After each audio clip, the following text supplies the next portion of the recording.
dorsi goes underneath the arm, and so does the teres major. When you say Right? Latissimus dorsi. Oh, okay. Lat is short for latissimus dorsi. Come on, let's get in the gym. Get the gym lingo. Let's go.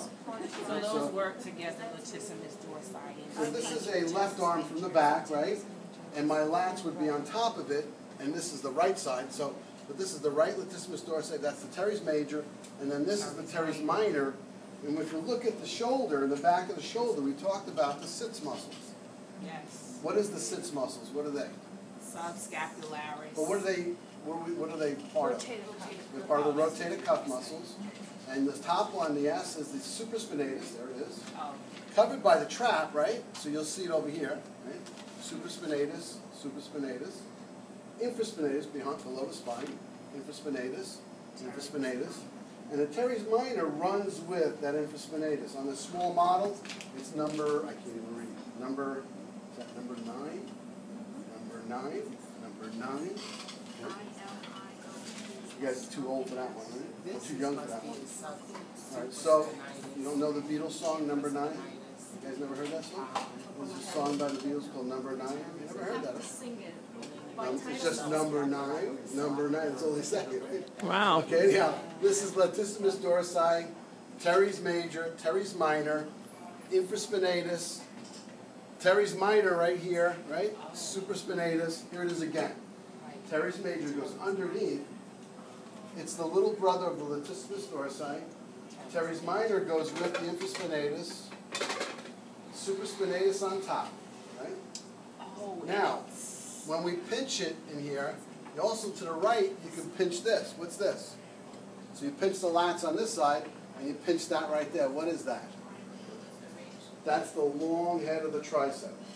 See that? The long head of the tricep.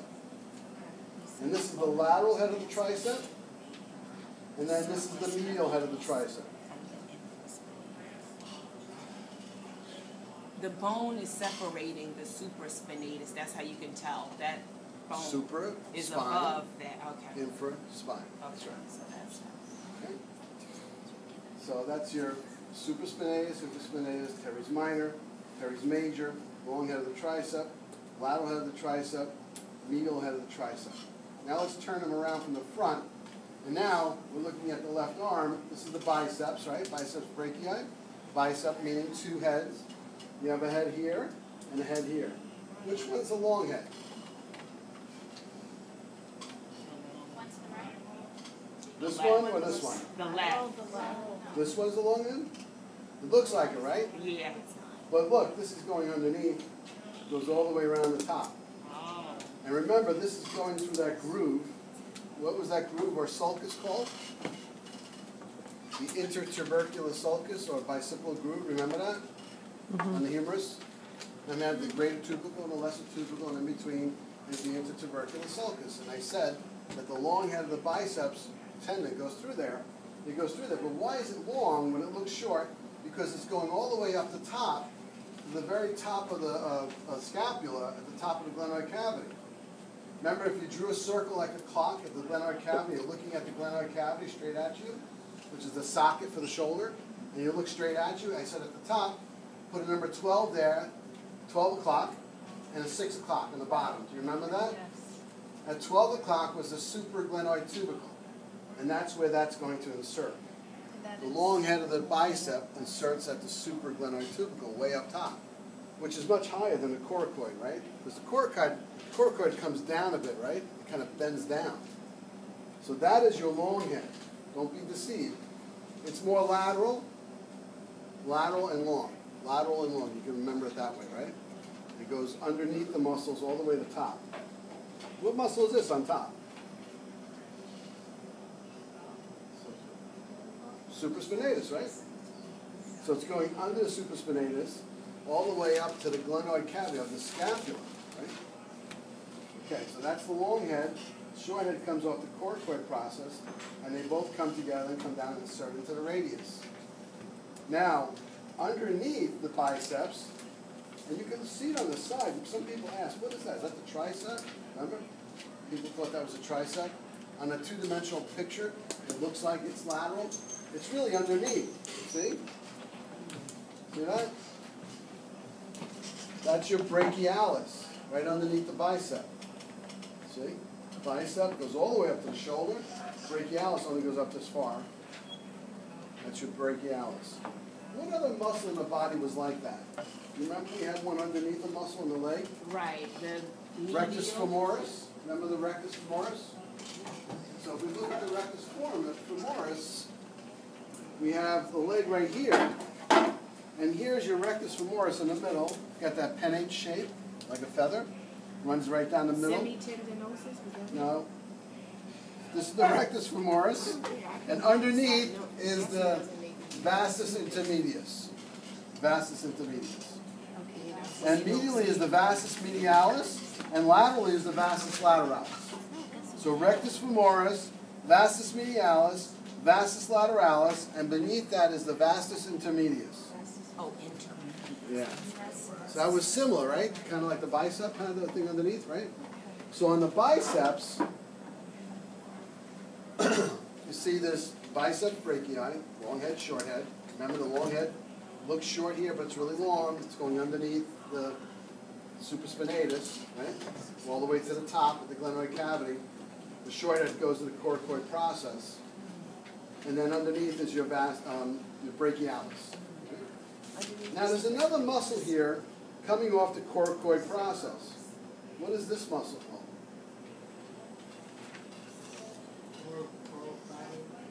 Coracobrachialis. This is your coracobrachialis. Right?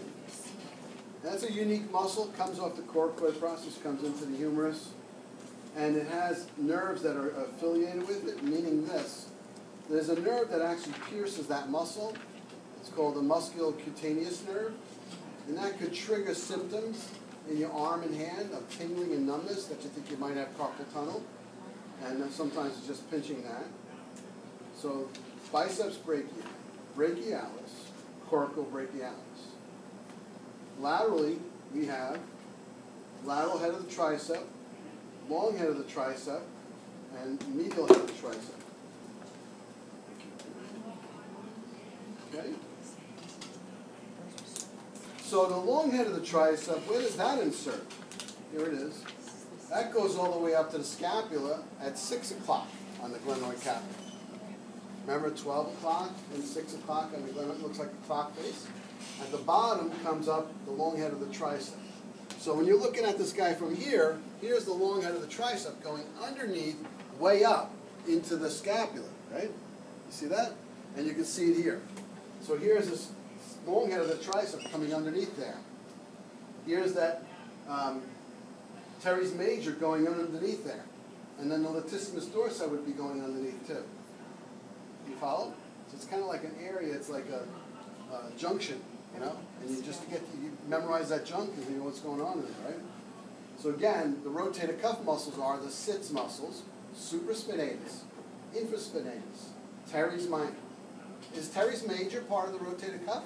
No. It's a shoulder muscle, but it's not considered part of the rotator cuff because it kind of works together with the lats.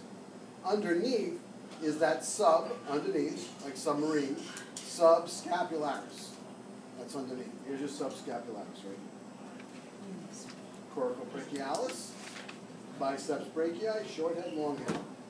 Underneath is what? Brachialis. Thank you very much. Hoorah. Okay, now let's do the muscles these are the muscles that flex the arm and extend the arm, the forearm. Now we'll do the muscles that flex and extend the wrist. The muscles that flex the wrist start from the medial epicondyle. And you see this muscle right here? That's unique, right? So what we're going to do, and the way I do it, is I realize that all the flexors come off the medial epicondyle. All the extensors come off the lateral epicondyle in the back. Medial, lateral, right? So when I'm looking at these flexors, I try to imagine and memorize them and put it together with some reason, you know? The name of the muscle helps you to tell you where it's going, but knowing they all start at the medial epicondyle, that's a good trick. Because if you're ever in doubt, you trace it back to where it started, right? So if you're over here and you see this coming along the side, you trace it back, and you see it actually comes off the medial epicondyle. See that? Because in the images, it's two-dimensional, and you see this muscle looks like it's lateral or something. It's kind of weird. It's hard to tell where it is because it is three-dimensional.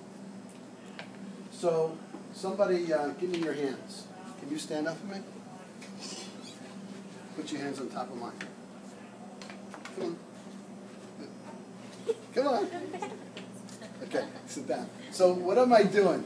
I'm doing that game, and when I do this, I'm pronating my forearm, right? Isn't that pronation of the wrist? When you pronate your wrist, there's a muscle that does that. What's the muscle's name? Pronator teres. There it is. That's your pronator teres right there. That's a unique muscle, right? Mm-hmm. It's more than unique, and if you go to your PAL, you'll see it. It tells you it has two origins. There's two fibers, a deeper and a superficial one. Underneath, there's a nerve that passes in between the two of them, the median nerve, and it also supplies it. So you can get, you know what carpal tunnel is? Carpal tunnel syndrome. Carpal tunnel syndrome is trapping that medial nerve in the wrist, right? That's the nerve that would be pinched at the wrist. It can also be pinched at the pronator teres, in between those muscles. So if that muscle's tight, it can reproduce the symptoms of carpal tunnel, and it's just a tight spasmodic muscle, the pronator teres. Very common. It's called pronator teres syndrome. Now you don't need to know that for a test. And why do I teach that? It's because it comes alive. This muscle now comes alive to me. I mean, for me it does. It makes sense, you know. If someone you know has carpal tunnel symptoms, what's the first thing you're going to check? You palpate the forearm. Stand up for me. Do my guinea pig today. Turn and face the cameras. All the cameras are on you, right? So you palpate right from, it comes from the humerus over like a triangle, right? I'm sorry, it goes this way, from the medial side, right? So the medial epicondyle over this way, and you just palpate and see if it's in spasm. It's fine on there. But what happens with people who carry a lot of those plastic bags, it's very common, you're holding them like this, you're trying to rush to get into the house, and you're doing this stuff with it, you're carrying those bags, people tend to get problems in their wrist, and really a lot of it starts here, besides the neck. How do you know this? Extra credit. Just No, he's kidding. not kidding. So this is your pronator teres. What number is that? Number 16 on the small model is the pronator teres. And then now it's easy to memorize the rest of them, because you got one going on the radial side, one going on the ulnar side, and you got a couple in the middle. So let's do the easy one, the one on the radial side and the one on the ulnar side, right? So this is a flexor, right? This is coming off the medial epicondyle. It's going to the carpal area on the radial side, so it's the flexor carpi radialis. Isn't that easy? This one going down here is also a flexor because it's coming off the medial epicondyle. Goes to the wrist or the carpal area, and it's on the ulnar side. So this is the flexor carpi ulnaris. So here, pronator teres, flexor carpi radialis on the lateral side, excuse me. On the medial side, flexor carpi ulnaris, right? Now, on the top, let me show you something here. You ever hear of a retinaculum? Sure you did. Okay, a retinaculum is this fiber right here. See this white fiber? You have two retinaculums of the wrist that kind of wrap around the wrist like an ace bandage. One's a little superficial like this one, and one is deep. If you have carpal tunnel syndrome, the surgery for that is a carpal tunnel release. You just take your little scalpel, you open up the skin, and you release here, and you go deep and you release there, boom, and it exposes it, and it breathes now. The nerve has more room. You're done. Sew them up, $6,000, whatever it is. And you've seen those surgeries? How long does it take them to actually do that? Snip, snip. Probably don't even see it. That's how fast it is, right? I haven't done it since school, though. What's that? I haven't done it since school. You haven't done it since school? So they're very fast, easy, simple surgery, non-invasive. They did try to do it arthroscopically, but it's too messy arthroscopically. It's better to go in there and open up and see what's going on. Okay, so that retinaculum, notice, on top of the retinaculum, very superficial is a tendon from this muscle. Let's follow this one in the middle down. It's on top, right? Right where that little thing is, comes all the way down and it stops, it's cut.